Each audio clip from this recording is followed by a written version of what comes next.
let's talk about a vision. I'm going to share with you today a vision that a young man, 17 years old, had back in 1937. I believe this vision was from God, and I believe it was accurate. I'm not going to go into all the reasons why I believe that. I'm going to simply present Joe Brandt's vision as it was first published in the April, May, June issue of 1969.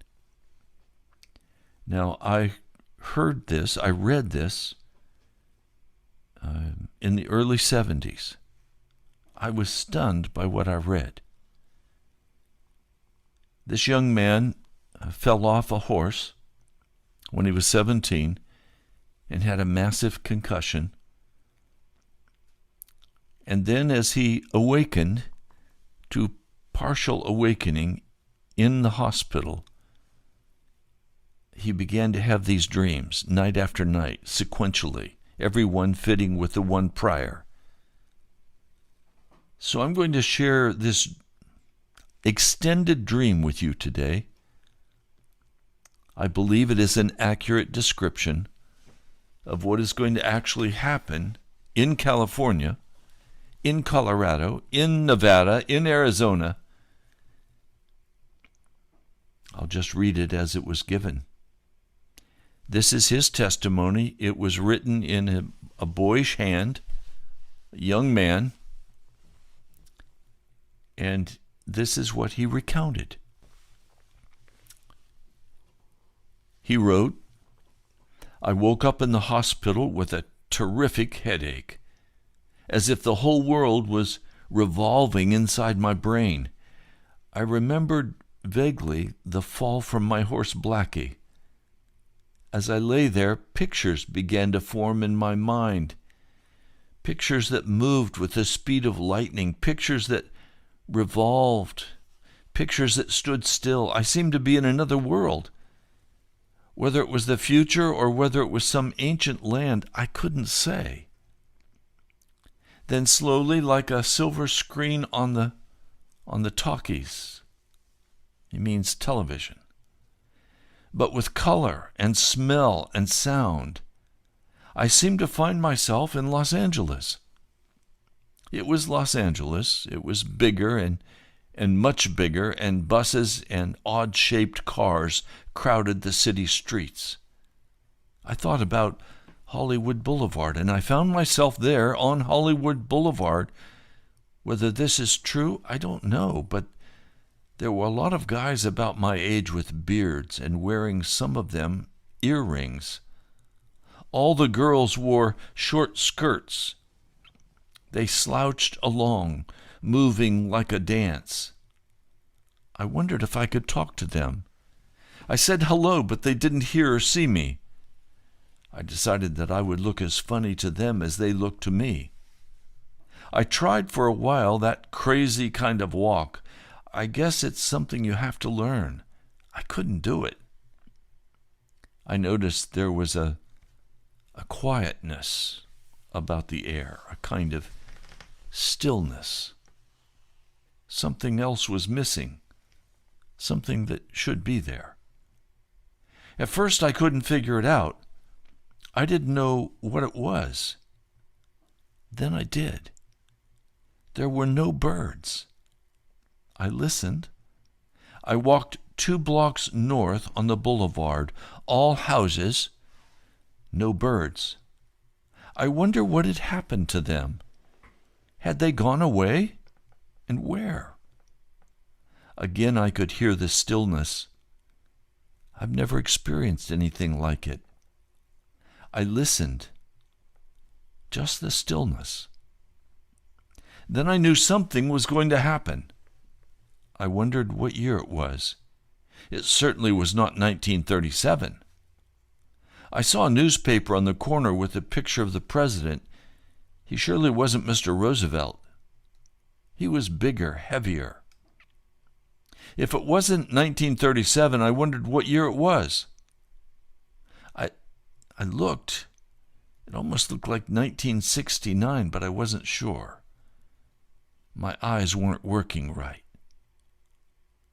Someone was coming. Someone in 1937. It was that fat nurse ready to take my temperature. I woke up. Crazy dream. There are pages here about a similar dream occurring, finding himself in Los Angeles, although it was the next day in 1937. It was the same day in Los Angeles, and the dream would continue where the last dream left off. My headache was worse. It was a wonder I didn't get killed on that horse. And then I had another crazy dream back in Hollywood. Those people, why do they dress like that, I wonder? I found myself back on the boulevard. I was waiting for something to happen. Something big was going to happen, and I was going to be there. I looked up at the clock down there by the big theater. It was 10 minutes to 4. Something big was going to happen. I walked down the street. In the concrete in front of the theater, I saw names of stars. I recognized a few of them. The other names I'd never heard. I was getting bored. I wanted to get back to the hospital in Fresno. I wanted to stay there, and I, at the same time, wanted to stay there on the boulevard, even if nobody could see me. These crazy kids, why are they dressed like that? Maybe it's some big Halloween doing, but it doesn't seem like Halloween. More like early spring. There was that sound again, that lack of sound, stillness, stillness, stillness. Don't these people know that the birds have gone somewhere? The quiet is getting bigger and bigger. I know it's going to happen. Something is going to happen. Something is happening now. It sure did. She woke me up smiling. That fat nurse again. It's time for your milk, kiddo, she said. Gosh, old woman of 30 acting like the cat's pajamas. Next time, maybe she'll bring me hot chocolate. Where have I been? Where haven't I been? I've been to the ends of the earth and back. I've been to the end of the world. There isn't anything left, not even Fresno. Even though I'm lying here right now, this minute in Fresno, if only my eyes would get a little clearer so I could write it all down. Nobody will believe me anyway. I'm going back to the last moment on the boulevard. Some sweet kid went passing, dragging a little boy. Twins, I guess, by each hand. Her skirt was up pretty high. She had a tired look. I thought for a minute I could ask her about the birds, what had happened to them. And then I remembered she didn't see me. Her hair was all frozy, way out over her head. A lot of them looked like that, but she looked so tired, like she was sorry about something.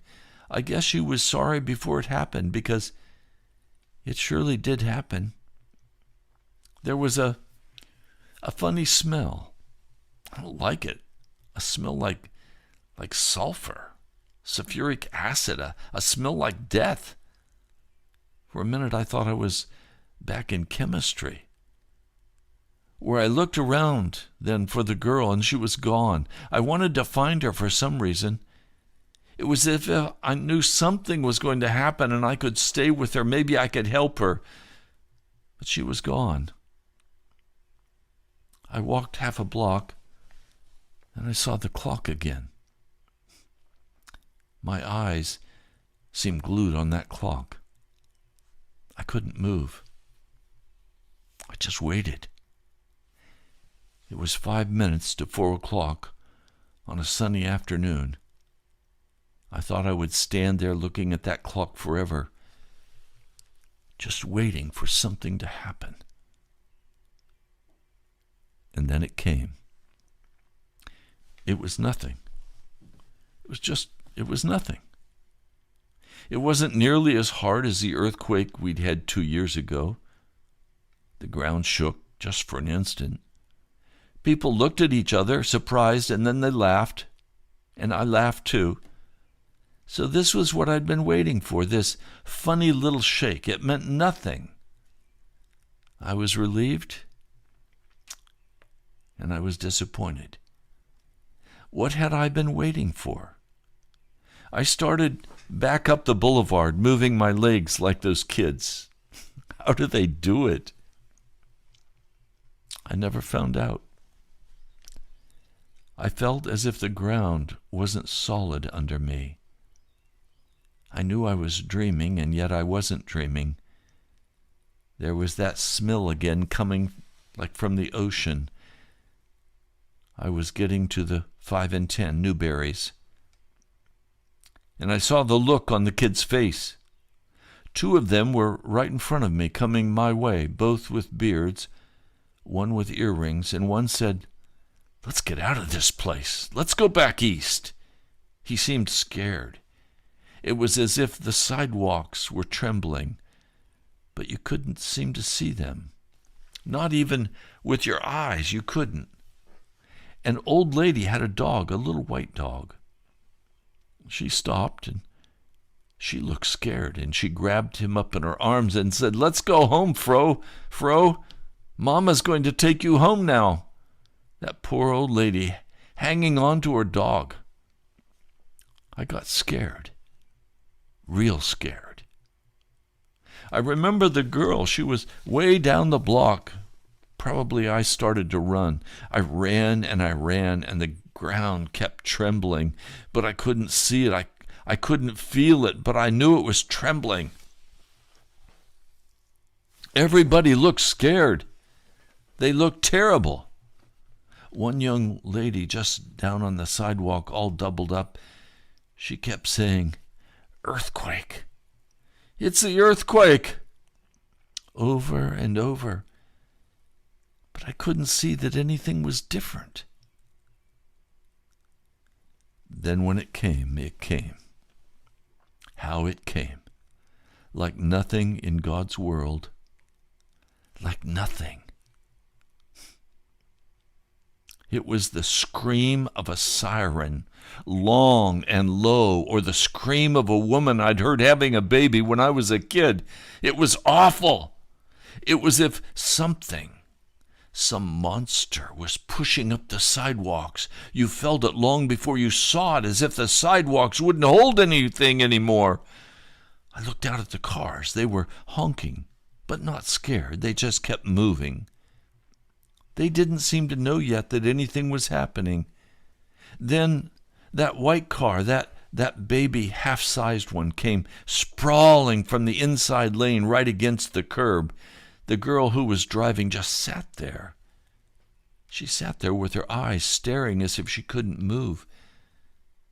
But I could hear her. She whimpered like a little girl. She made funny noises. I watched her, thinking of the other girl. I said that it was a dream and I would wake up. But I didn't wake up. The shaking had started again, but this time different. It was a nice shaking, like a cradle being rocked for a minute. And then I saw the middle of the boulevard.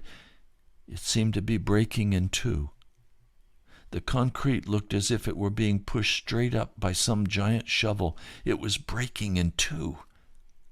That's why the girl's car went out of control.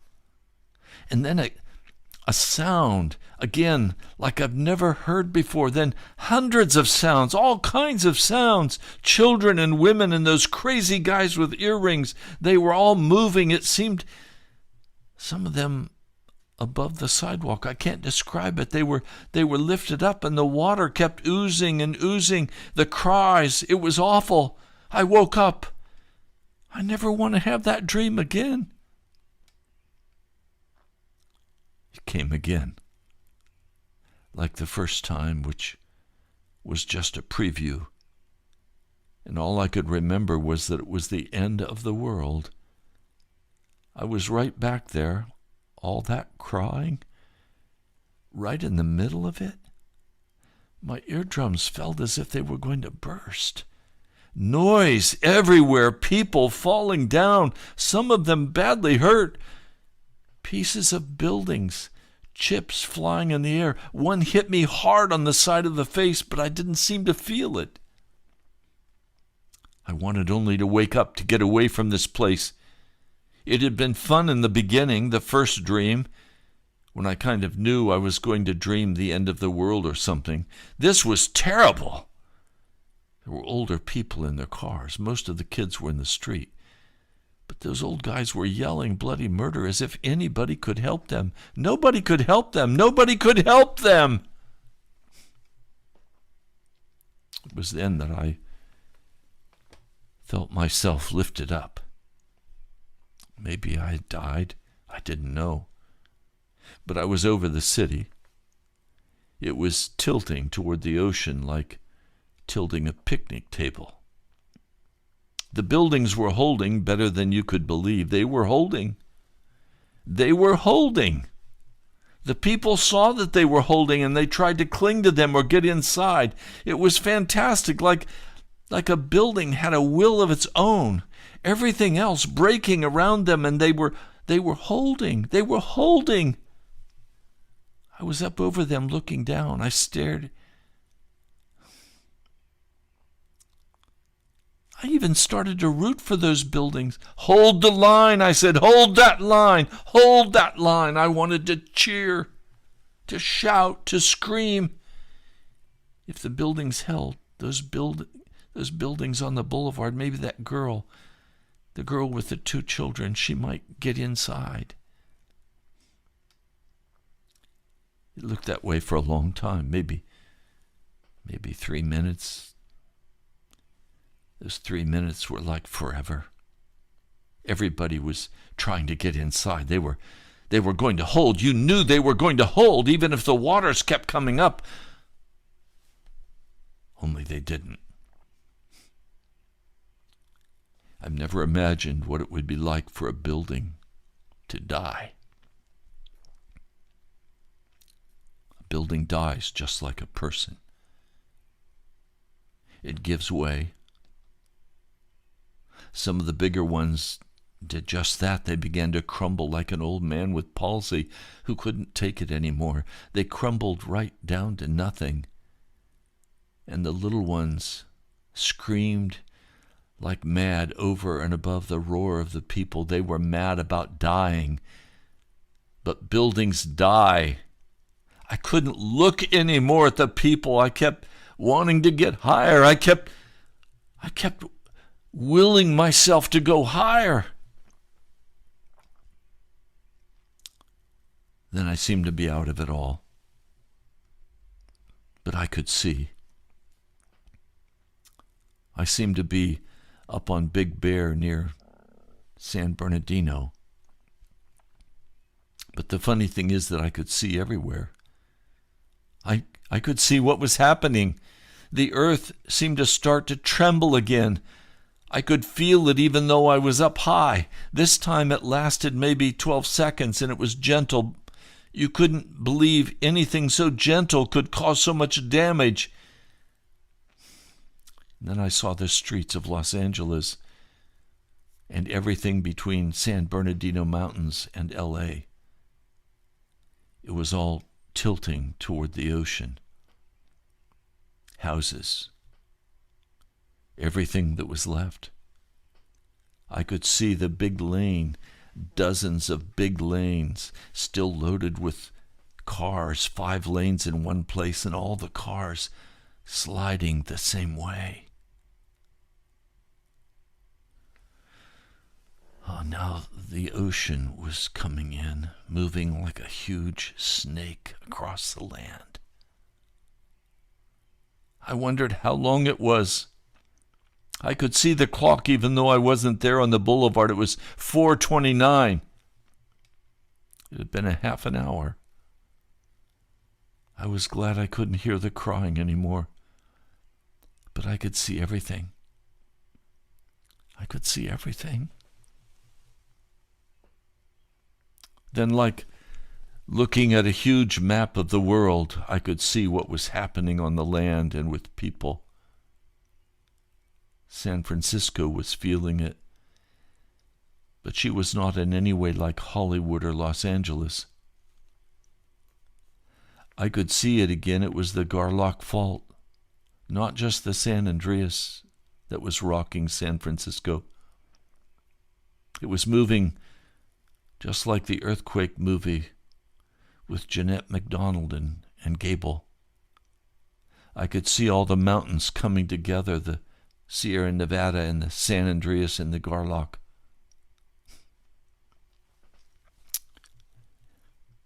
I knew what was going to happen to San Francisco. It was going to just turn over because of Garlock. It would turn upside down. It went quickly because of the twisting, I guess. It seemed much faster than Hollywood. But then I wasn't exactly there. I was a long, long way away. I shut my eyes for a long time. I guess 10 minutes. And when I opened them, I saw the Grand Canyon.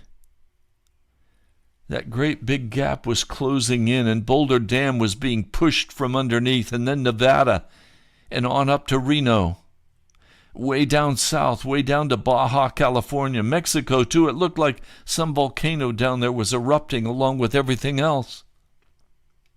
I saw the map of South America, especially Colombia. Another volcano eruption shaking violently. Venezuela seemed to be having some kind of volcanic activity. Away off in the distance, I could see Japan on a fault too. It was so far off, not easy to see because I was still on Big Bear Mountain. Japan started to go into the sea. I couldn't tell time then. People looked like dolls far away. I couldn't hear the screaming, but I could see the surprised look on their faces. They looked so surprised. They were all like dolls. It was so far away, I could hardly see. In a minute or two, it seemed it was over. And everybody was gone.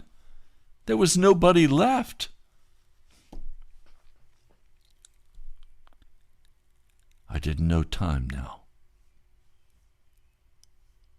I couldn't see a clock. I tried to see the island of Hawaii. I could just see huge tidal waves beating against it. The people on the streets were getting wet. They were scared. But I didn't see anybody going into the sea.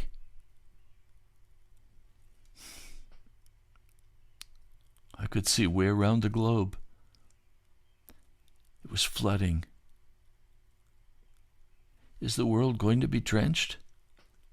Constantinople, Black Sea rising, Suez Canal for some reason seemed to be drying up. Sicily, she doesn't hold. I could see the map. Mount Etna is shaking.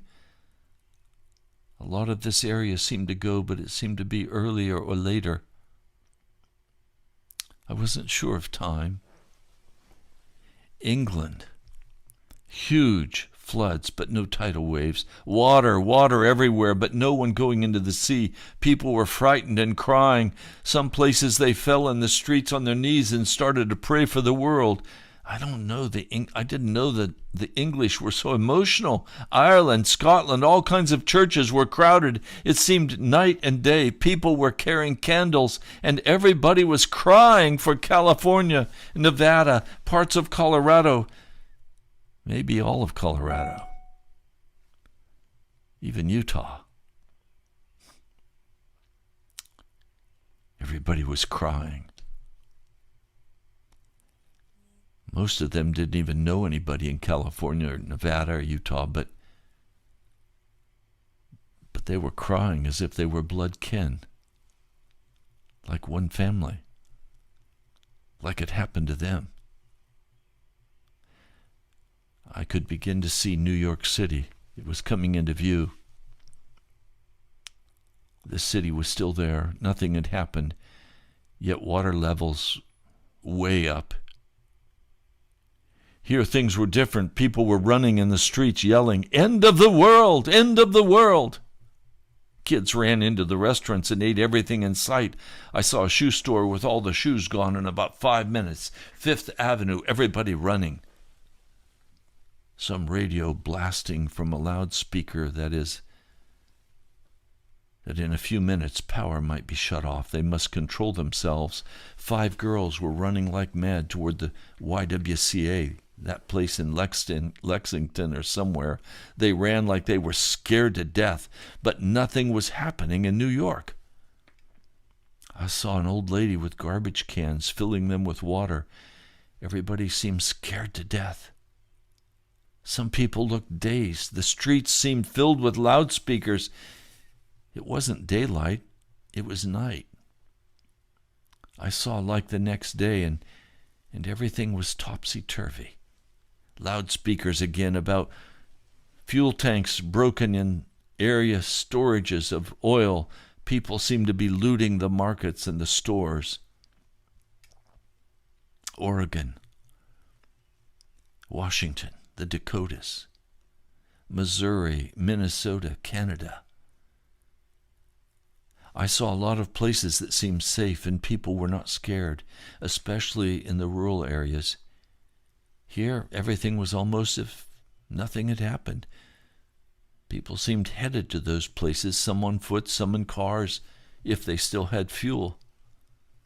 I heard or somehow knew that somewhere in the Atlantic, land had come up, a lot of land.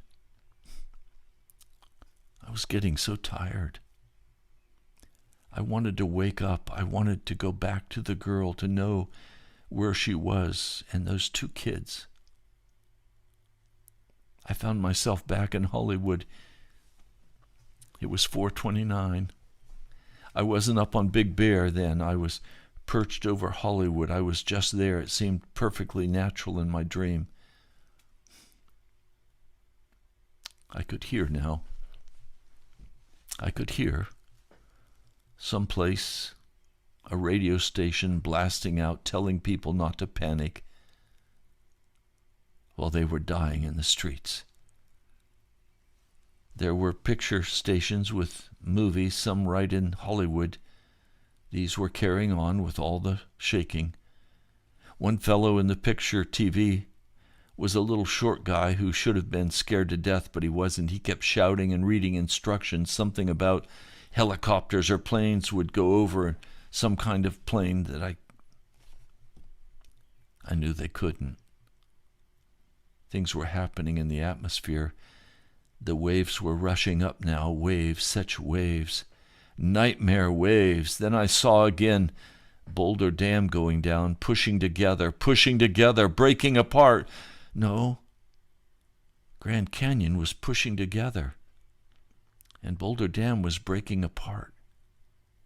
It was still daylight. All these radio stations went off at the same time. Boulder Dam had broken. I wondered how everybody would know about it, people back east. But that's when I saw the ham radio operators. I saw them in the oddest places, as if I were right there with them. Like little guys with glasses, they kept sounding the alarm. One kept saying, "This is California. We are going into the sea. This is California. We are going into the sea. Get to the high places. Get to the mountains. All states west. This is California. We are going. I thought he was going to say sea, but I could see him. He was inland. But the waters had come in. His hand was still clinging to the table. He was trying to get up so that once again he could say, "This is California. We're going into the sea. This is California. We are going into the sea." I seemed to hear this over and over for what seemed hours, just those words. They kept it up until the last minute, all of them calling out, "Get to the mountains. This is California. We are going into the sea." And I woke up. It didn't seem as if I'd been dreaming. I'd never been so tired. For a minute or two, I thought it really happened. I wondered about two things. I hadn't seen all what happened to Fresno, and I hadn't found out what had happened to that girl. I've been thinking about it all morning. I'm going home tomorrow. It was just a dream, nothing more.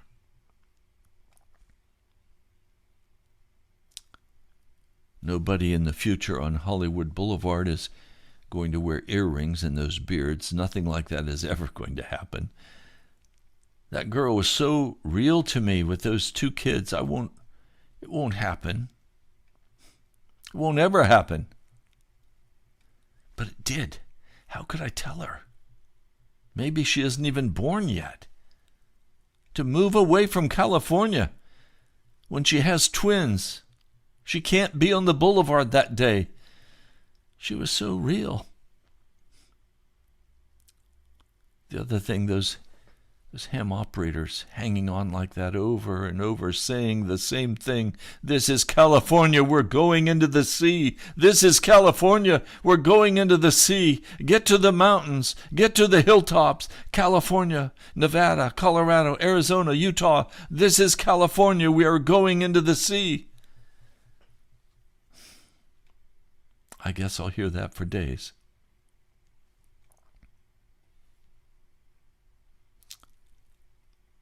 The dream I've just shared with you was written by Joe Brandit at age 17 as he was recovering from a brain concussion in a Fresno, California hospital in 1937.